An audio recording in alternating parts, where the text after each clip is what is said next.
Hello dear student, आप सब लोग कैसे हो? घर पर स्वस्थ होंगे और मस्त होंगे। तो डियर स्टूडेंट, आज की वीडियो में हम पढ़ने वाले हैं एक्सरसाइज 3.3 का क्वेश्चन फर्स्ट का फोर्थ वाला। अगर आप सभी ने मेरी पुरानी वीडियो नहीं देखी हो चैप्टर 1 से अभी तक, तो मैं आप सभी को डिस्क्रिप्शन में प्ले लिस्ट की लिंक दे दूंगा, वहां से कवर अप करके आप आगे की ओर बढ़ सकते हो। चलिए आज का टॉपिक करते हैं हम स्टार्ट। सिंपल सा टॉपिक है प्यारे बच्चों। क्वेश्चन आपसे क्या बोला गया है? Solve the following pair of linear equation by the elimination method. आपको सॉल्व करना है पेयर ऑफ लीनियर इक्वेशन, आपको दे रखी है, आपको एलिमिनेशन मेथड के द्वारा प्यारे बच्चों आपको सॉल्व करना है। चलिए क्वेश्चन करते हैं स्टार्ट। क्वेश्चन क्या है? x/2 plus 2y/3 is equal to -1। First का फोर्थ वाला गिवन कॉमा लगाया, x/2 plus 2y/3 is equal to -1 और नीचे है बेटा आपके पास x minus y/3 is equal to 3। x minus y/3 is equal to 3। अब बेटा अपने पास पेयर ऑफ लीनियर इक्वेशन अभी नहीं है। पूछो क्यों? क्योंकि पेयर ऑफ लीनियर इक्वेशन बेटा कभी फ्रैक्शन में नहीं आती। तो सबसे पहले बेटा इस फ्रैक्शन को हटा के हमें पेयर ऑफ लीनियर इक्वेशन के फॉर्म में चेंज करना होगा। जब भी बेटा इक्वेशन फर्स्ट इक्वेशन सेकंड नाम देने के बाद बेटा आप x के लिए y के लिए फाइंड कर सकते हो। चलिए तो पहले बेटा इसको पेयर ऑफ लीनियर इक्वेशन बनाते हैं। कैसे बनाएंगे देखिए, और करके पहले यहां से फिर यहां से और करके बेटा जो ऊपर लिखा है इसको सेम टू सेम बेटा नीचे लिखिए। कौन लिखा है? x/2 plus 2y/3 is equal to बेटा -1। आप सब लोग जानते हो बेटा अगर बीच में प्लस या माइनस होता है इंटू कितनी बार होता है? 3 बार। कैसे देखिए, नीचे का इंटू नीचे होता है, 2 3 जा 6। अब ऊपर का इंटू नीचे होगा, x इंटू 3 3x प्लस का प्लस। अब नीचे का इंटू ऊपर होगा, 2 into 2y 4y is equal to कौन है बेटा? माइनस का 1 है। अब 3x plus 4y is equal to -1 same लिखा जाएगा। 3x plus 4y is equal to -1 same लिखा जाएगा। अब आप बेटा देख सकते हो 6 डिवाइड में है तो डिवाइड वाला बेटा ऊपर कहां पहुंचता है? मल्टीप्लाई पहुंचता है। तो 3x plus 4y is equal to -1 into 6। अब आप इसको इक्वेशन फर्स्ट हम नाम दे सकते हो। अब बेटा जैसे आपने इसको इक्वेशन फर्स्ट बनाई इसी प्रकार यहां से हम इक्वेशन फर्स्ट बनाएंगे। अब और करके बेटा हम इसको हम लिखेंगे। अब पहले हमने इसको लिखा था, अब बेटा हम इसको लिखेंगे। नीचे कौन है बेटा हमारे पास? x minus y/3 is equal to 3।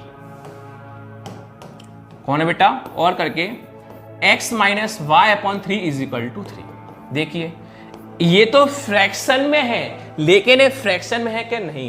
तो हम नीचे बेटा कौन मान लेंगे समझने के लिए? 1। आप लोगों को कोई 1 लिखना नहीं है। अब हम बेटा कितनी मल्टीप्लाई करेंगे? 3 बार। अभी बताया था अगर बीच में प्लस से माइनस होता है इंटू कितनी बार करते हैं? 3 बार। कैसे? पहले नीचे का इंटू नीचे होता है, 1 इंटू 3 3। अब ऊपर का इंटू नीचे, x इंटू 3 3x माइनस का माइनस। अब नीचे का इंटू ऊपर, 1 into y y is equal to कौन है? 3। तो 3x माइनस वाई सेम लिखा इज इक्वल टू 3 सेम लिखा। 3 डिवाइड वाला का ऊपर कहां पहुंच जाएगा? मल्टीप्लाई में। तो 3x minus y is equal to 3 into 3 इतना होता है 9। इक्वेशन कौन आ गई बेटा? सेकेंड। अब इक्वेशन फर्स्ट इक्वेशन सेकंड से बेटा हम x के लिए y के लिए हम फाइंड करेंगे। तो लिखेंगे बेटा हम from equation first and equation second. तो बेटा इक्वेशन फर्स्ट हमारे पास क्या है? तो बेटा इक्वेशन फर्स्ट हमारे पास है 3x plus 4y is equal to -6। 3x plus 4y is equal to -6। और सेकेंड इक्वेशन बेटा हमारे पास है 3x minus y is equal to 9। 3x minus y is equal to 9। बेटा यहां पर आपको शॉर्टकट तरीका मिल गया। पूछो क्यों? यहां पर x के कोएफिशिएंट सेम है। अभी तक हमने जितने क्वेश्चन करे फर्स्ट का फर्स्ट सेकंड थर्ड, वहां पर x के कोएफिशिएंट सेम नहीं होते थे, तो हमें ऊपर का मल्टीप्लाई नीचे करना होता था और नीचे का मल्टीप्लाई ऊपर करना होता था। इसमें हमें नहीं करना पड़ेगा। पूछो क्यों? क्योंकि x के कोएफिशिएंट सेम है, यहां आसानी से हम काट सकते हैं। अब हम साइन को चेंज करेंगे, जो प्लस होगा वो बन जाएगा माइनस, जो माइनस होगा वो बन जाएगा प्लस। नीचे इक्वेशन को देखते हैं, ऊपर इक्वेशन से हमें कोई मतलब नहीं होता। अब देखिए बेटा सब लोग जानते हैं अंक किसका होता है? प्लस का। तो प्लस वाला किस में जाएगा? माइनस में। माइनस वाला प्लस में, और प्लस वाला बेटा आगे होता है क्या मान लेंगे हम? माइनस।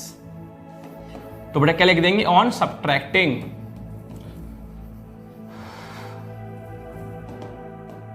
अब देखिए बेटा प्लस के 3x से माइनस का 3x क्या हुआ, कैंसिल।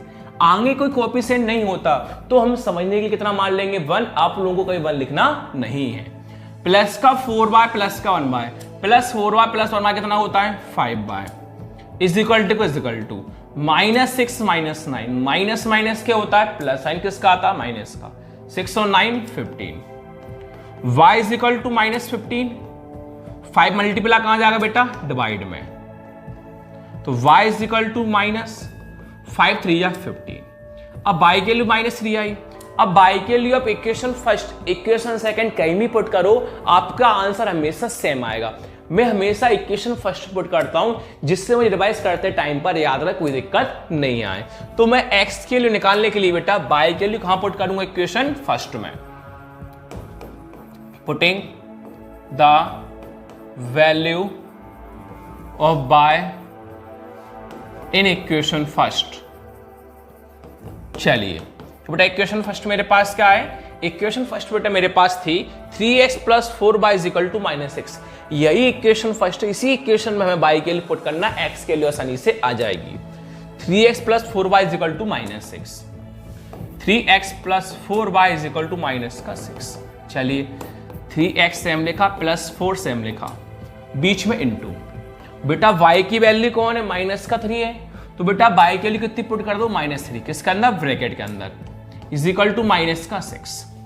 3x सेम लिखा बेटा, इनटू करने पर प्लस माइनस क्या होता है minus, 4 into 3 12 is equal to minus का 6।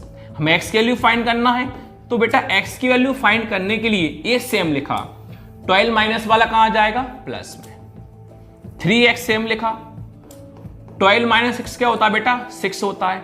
अब 3 मल्टीप्लाई बेटा कहां पहुंचा देंगे 6 के डिवाइड में, तो x is equal to 6 upon क्या होगा 3 होगा।